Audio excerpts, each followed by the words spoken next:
बिस्मिल्लाहिर्रहमानिर्रहीम। नाज़रीन, programme current affair के साथ आपका मेज़बान सैयद आसिफ अली हमदानी हाज़िर खिदमत है। नाज़रीन, लोड शेडिंग ने अवाम का अब मज़ीद मुश्किलात में इजाफ़ा कर दिया है। एक तरफ पेट्रोलियम मसनूआत की वजह से महंगाई पूरे अरूज पे है, तो दूसरी तरफ जो है एक नया बहरान खड़ा हो गया है और वो लोड शेडिंग का है। घंटों के हिसाब से बिजली गायब रहना अब मामूल बनता जा रहा है। देहातों में तो 14-14 घंटे तक बिजली का नामो निशान तक नहीं है, और शहरों के अंदर भी 8 से 10 घंटे जो है वो बिजली जा रही है। और जैसे फोर्स लोड शेडिंग कहते हैं, ये वो की जा रही है जिसका कोई शेड्यूल नहीं होता, और ज़बरदस्ती जिसे कहते हैं कि वो जब दिल चाहे वो बिजली का स्विच ऑफ कर देते हैं, जब दिल चाहे बिजली का स्विच ऑन कर देते हैं। आज वज़ीर आज़म मियाँ शहबाज शरीफ साहब ने तमाम जितने भी तवानाई से मुतल्लिका इदारे के सरबराहान थे उनकी मीटिंग हंगामी कॉल की, और उनको कहा कि मुझे कहानियाँ सुनाने की ज़रूरत नहीं है, आप सब झूठ बोल रहे हैं। उन्होंने तमाम ब्यूरोक्रेसी को बिल्कुल वाज़ेह तौर पे कहा कि आप सब झूठ बोल रहे हैं और आप अमली तौर पे कुछ भी नहीं कर रहे हैं। पब्लिक की आवाज़ें मुझ तक आ रही हैं और आप जो है वो मुझे झूठी तसल्लियाँ देते हैं कि जी लोड शेडिंग पे हमने काबू पा लिया है, हम जनाब अब बस 1 घंटे की रह गई है, 2 घंटे की रह गई है। तो वज़ीर आज़म ने आज वाज़ेह तौर पे तवानाई के शोबे के जो जितने भी ज़िम्मेदारान हैं, वफाकी वज़ीर समेत, उनकी सख्त किस्म के सरजनिश की और उनको कहा कि इस शदीद गर्मी में आवाम के साथ ये जुल्म फौरी तौर पे बंद किया जाए, और 2 घंटे से ऊपर अगर लोड शेडिंग हुई तो फिर सख्त एक्शन लिया जाएगा। नाजरीन, ये हमारे जो महकमे के अंदर ब्यूरोक्रेट्स जो आगे काम करने वाले होते हैं, अक्सर ये बात पाकिस्तान के अंदर जो भी तरक्की पजीर मुल्क हैं, ख़ुसूसी तौर पर पाकिस्तान का जिक्र करेंगे जहाँ हम रहते हैं, इनका एक अलमिया रहा है कि ये ब्यूरोक्रेसी काम नहीं करने देती। और उसकी बड़ी वजह यह है कि इन ब्यूरोक्रेसी के अंदर जो छुपी काली भेड़ें हैं, उनके मामलात मुख्तलिफ़ जगहों पे मुख्तलिफ़ पार्टीज़ के साथ उनकी सेटिंग होती है, और कोई भी वज़ीर आज़म आता है तो अगर उसका कोई अपोजिट किसी सीट पे बैठा है तो वो काम में रुकावट डालेगा। इमरान खान साहब को भी यही शिकायत रही कि ब्यूरोक्रेसी उनको काम नहीं करने देती। अब मियाँ शहबाज शरीफ साहब को भी यही, अभी तक जो सूरत हाल है उसमें उनको यही परेशानी का सामना करना पड़ रहा है कि उनके इदारे फ़ाल करदार उनके साथ ताउन नहीं कर रहे हैं, ब्यूरोक्रेसी ताउन नहीं कर रही है, जिसकी वजह से आवाम सफ़र कर रहे हैं और जो वादे किए गए हैं या जिस किस्म के वो इन बहरानों पे काबू पाने की कोशिश कर रहे हैं, उसके रिज़ल्ट्स वो जो हैं वो खातिर खा सामने नहीं आ रहे हैं, और आवाम में मायूसी फैल रही है कि ये कैसा सिस्टम है जिसके तहत वज़ीर आज़म की बात को भी कोई नहीं मानता और हवा में उड़ा दिया जाता है। क्योंकि वज़ीर आज़म मियाँ शहबाज शरीफ ने जिस दिन सारा सिस्टम टेक ओवर किया तो उन्होंने साफ अल्फाज में कहा था कि जी हम, उनको असेसमेंट नहीं थी कि अंदर हालात इस कदर पेचीदा हैं कि हर चीज़ 10 तरह से बाहर है। उन्होंने तो वालाना अंदाज में कौमी असम्बली के अंदर ये कहा था कि जी तमाम मुलाजमीन की तनख्वाहों में भी इजाफा, महंगाई के ऊपर कंट्रोल करेंगे, लोड शेडिंग को ज़ीरो करेंगे, अशिया खुर्दनोश सस्ती करेंगे। और जब ये सारी चीज़ें वो कह चुके तो जब हकाइक सामने आए तो सब कुछ उसके बरक्स अभी तक हो रहा है, और कोई भी चीज़ कंट्रोल में नहीं है। ना ही महंगाई कंट्रोल हो सकी, ना ही लोड शेडिंग कंट्रोल हो सकी, ना ही जो इस वक्त मुल्क के अंदर मईशत की बिगड़ती हुई सूरत हाल है वो भी कंट्रोल नहीं हो सकी। नाज़रीन, वज़ीर आज़म ने 3 दौरे किए हैं। एक निजी दौरा उनका लंदन का था, एक वो सऊदी अरब गए और एक तुर्की गए। लेकिन अभी तक जो हमारे सामने हकायक सामने आ रहे हैं उसके मुताबिक ये है कि सऊदी अरब से भी कोई खातिर खा हमें जिस किस्म की तवक्कुआत की जा रही थी, सऊदी हुकूमत ने भी हमें उस किस्म का रिस्पॉन्स नहीं किया, और तुर्की ने भी कोई हमें ऐसा रिस्पॉन्स नहीं किया कि इस जो अभी हम मुआशी बहरान का शिकार हैं उसमें वो हमारी क्या मदद कर सकते हैं। उसकी 2-3 वजूहत हैं।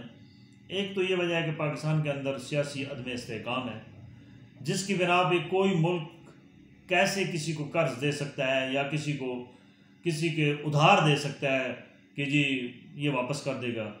क्योंकि जिस हुकूमत को दिया जा रहा होता है उस हुकूमत जो ले रही होती है उसको ये नहीं पता होता है कि कल वो हुकूमत रहेगी या नहीं रहेगी। जितने हमारे कमज़ोर सियासतदान हैं या उनकी कुर्सी है, इतना पाकिस्तान में और कोई कमज़ोर या तो गरीब है या फिर ये कुर्सी है। और इस कुर्सी का जो खेल है ये इंतहाई भयानक है। और ये चेयर समझ लो कि घूम रही है और जिसका समझ लो कि किसी को नहीं पता है कि कौन इस पे कितनी देर में बैठ सकेगा और अगला कौन इस पे बैठेगा, किसी को गुमान भी नहीं होता। ये नाज़रीन हमारे मुल्क का अलमिया है, जिसकी वजह से क्योंकि हमने हर दौर में मांगा है। हम जितना ये बाहर वालों पे भरोसा करते हैं या जितना बाहर वालों से मांगते हैं, ये अगर हम अल्लाह से मांगें और तौबा तैब करें कि ए अल्लाह तू हमें बख्श दे, हमने जो माजी में किया है अल्लाह तू उसको माफ़ कर दे, हमने जो कौम का माल व ज़र लिया है अल्लाह तू हमें तौफीक दे, हम उसको वापस कर देते हैं।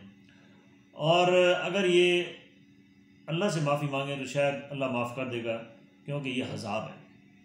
ये जो कुछ अभी हमारे ऊपर आ रहा है ये सब हज़ाब है, हमारे बदअमालियों का हज़ाब है, हमारे धोखे फ्रॉड का हज़ाब है, हमारे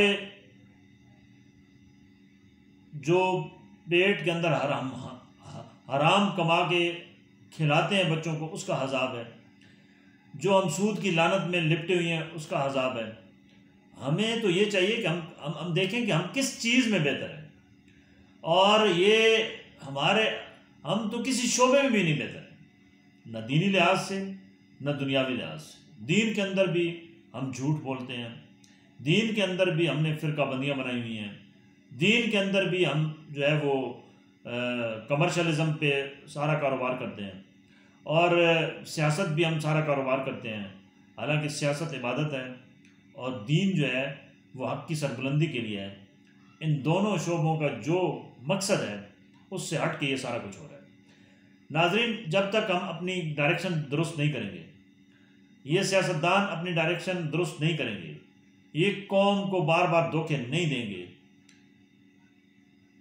उस वक़्त तक ये सूरत हाल यूं की त्यों रहेगी। और कभी भी धोखा, फ्रॉड या किसी की खींचातानी से हासिल की हुई चीज़ में ना आपको सुकून मिलेगा, ना आपको कभी उसकी कोई पॉजिटिव रिजल्ट्स मिलेंगे। दूसरी जानिब इमरान खान साहब चीख चिल्ला रहे हैं, वो आज उनका एक और बुनेर में जलसा था, अपर दीर आज था उनका, बड़ा जलसा था। वो बार बार कह रहे हैं कि मैंने जब मुझे रुखसत करने की तैयारी हो रही थी तो जो रुखसत कर रहे थे मैंने उनको कहा था कि देखें आप ये इस कौम के साथ बड़ा जुल्म कर रहे हैं, महंगाई का तूफान आएगा जो नहीं थम पाएगा, कोई मुल्क जो है वो आपकी मदद को नहीं आएगा। उसकी वजह यह है कि मुल्क भी समझ गए हैं कि ये जो मांगने वाले हैं ये खुद बहुत इनकी तिजोरियाँ भरी हुई हैं और ये मांग हमसे रहे हैं। अपनी तिजोरी में से कुछ इस मुल्क के ऊपर रहम करें, इस मुल्क से कमाया, इस मुल्क से तिजोरी को भरा है, तो उसी भरी हुई तिजोरी में से अपने बाल औलाद, अपनी फैमिली की भरी हुई तिजोरी में से थोड़े थोड़े निकाल के अगर इस मुल्क का कर्ज उतारें तो वो उतर जाएगा, बजाय इसके कि हम कर्ज को उतारने के लिए फिर कर्ज लें और सूद पे लें और फिर अपनी कौम को गिरवी रखवाएं।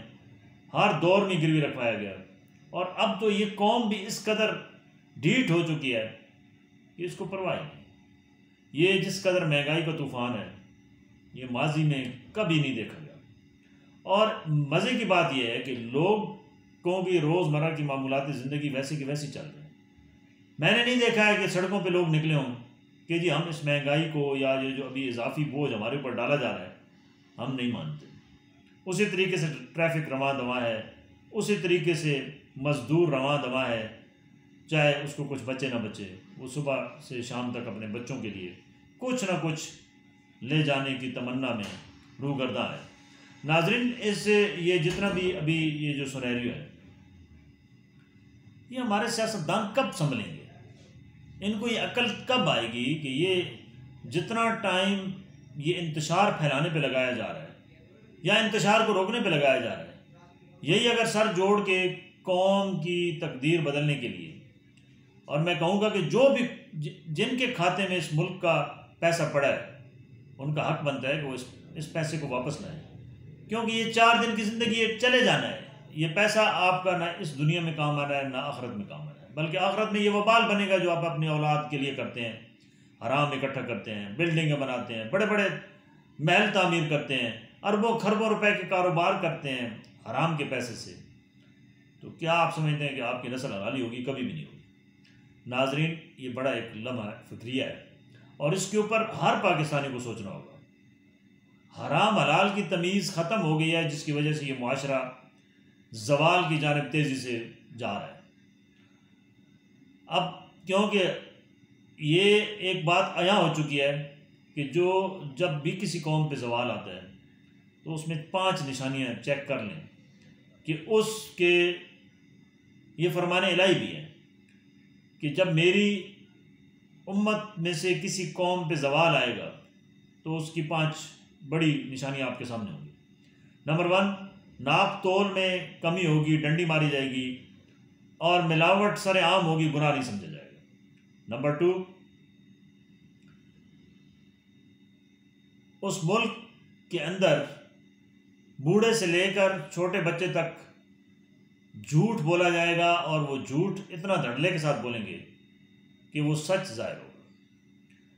नंबर 3, उस मुल्क के जो उलमाए हक होंगे वो मिंबर रसूल पे लोगों को कुछ और कहेंगे और अमली तौर पे कुछ और करेंगे, यानी उनके ज़ाहिर और बातिन में फ़र्क होगा।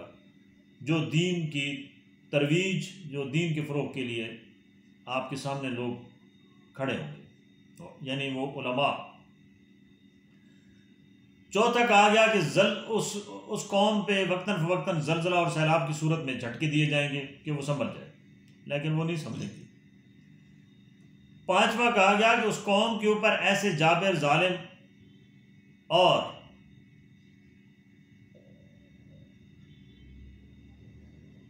करप्ट तरीन लोगों को मुसल्लत किया जाएगा हुक्मरान के तौर पे कि वो कौम संभल नहीं सकेगी। नाज़रीन, आज इन 5 बीमारियों का हर शख्स अपने गिरबान के बटन खोले और चेक करे कि वो किस बीमारी में मुब्तला है। मुझे नहीं लगता है कि 1% लोग भी ऐसे होंगे जो कहेंगे कि हम इन 5 में से किसी बीमारी में मुब्तला नहीं है। तो नाज़रीन, इन बीमारियों का पहले तो अपने घरों से इनका इलाज शुरू करें और जो हमारे हुक्मरान हैं उन तक बाद में आएँ, क्योंकि जैसे हमारे अमाल होंगे वैसे हमारे हुक्मरान होंगे। ये हमारी बदअमालियों का नतीजा है कि हमारे ऊपर जाबिर, जालिम किस्म के हुक्मरान हर दौर में आए हैं और आते रहेंगे। ये मत सोचें कि ये आपके वोटों से आते हैं, ये गलत है।